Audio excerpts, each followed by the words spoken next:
தனக்கு ஊமை இல்லாதான் தால் போற்றி. பேரன்பு மிகு இந்த மாபெரும் பேரணியை ஒருங்கிணைத்திருக்கின்ற பெரியார் உணர்வாளர்களே, மேடையில் அமர்ந்திருக்கின்ற தலைவர்களே, இந்த தலைவர்களை உருவாக்கிய தலைவர்களே, உங்கள் அத்தனை பேருக்கும் இறைவனின் சாந்தியும் சமாதானமும் உண்டாகட்டும் என்று பிரார்த்திக்கிறேன். பெரியார் மண் அல்ல, பெரியாய் மண் என்பதை உணர்த்தி கொண்டிருக்கிற கூட்டமாய் இது இன்றைக்கு நிகழ்ந்து கொண்டிருக்கிறது.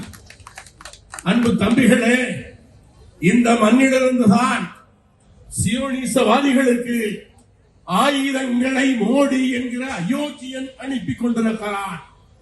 சென்னையிலிருந்து அவன் மோடி அனுப்புகிறார் ஆயுதங்களை காசாவில் இருக்கிற இளம் சிறார்களை அழிப்பதற்கு. ஆனால் அங்கிருக்கிற பெண்களினுடைய இயற்கை உபாதைகளில் வருகிற குதிரங்களை காப்பதற்கு இவர்கள் தாங்கள் அதற்குரிய உபகரணத்தை தருகிறோம் என்று சொல்லும் போது அதை தடுத்திருக்கிறார்கள். நான் வைக்கிற கோரிக்கை, நீங்கள் உணர்வாளர்கள், தந்தை பெரியார் அவர் சொல்பவர் அல்ல, அவர் செய்கிறவர். எதை சொன்னாரோ அதை செய்தார். அப்படி உணர்வாளர்களாய் நீங்கள் விழ வேண்டும் என்றால் நாங்கள் காசாவிற்கு இந்தியாவின் சார்பாக, ஏன் தந்தை பெரியாரின் மண்ணின் சார்பாக உணவுகளை கொண்டு செல்கிறோம். மோடி அரசே அனுமதிக்க வேண்டும்.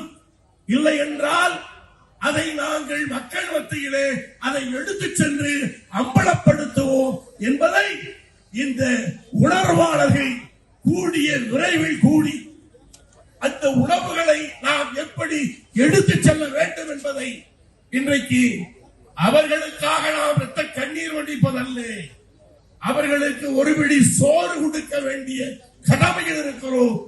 ஐரோப்பியாவில் இருக்கிற ஐரோப்பிய கண்டத்தில் இருக்கிறவர்கள் உணவு பதார்த்தங்களை எடுத்துக்கொண்டு செல்லுகிற அந்த நேரத்தில் இங்கே இருக்கிற எல்லோருக்கும் தலையாய் இருக்கிற இந்த தந்தை பெரியாரினுடைய மண்ணிலே இருந்து கொண்டு நாம் சும்மா இருந்தால் காலம் நம்மை மன்னிக்காது. ஆகவே கிளர்ந்தெழுங்கள், அவர்களுக்கு உணர்வு கொடுப்பதற்குரிய வழியை காணுங்கள். அது கிடைக்காவிட்டால் மோடி அரசை தூக்கி எறிவோம் என்கிற நிலைக்கு வாருங்கள் என்று அறைகூவலிட்டு உங்களை கேட்டு விடைபெறுகிறேன். நன்றி.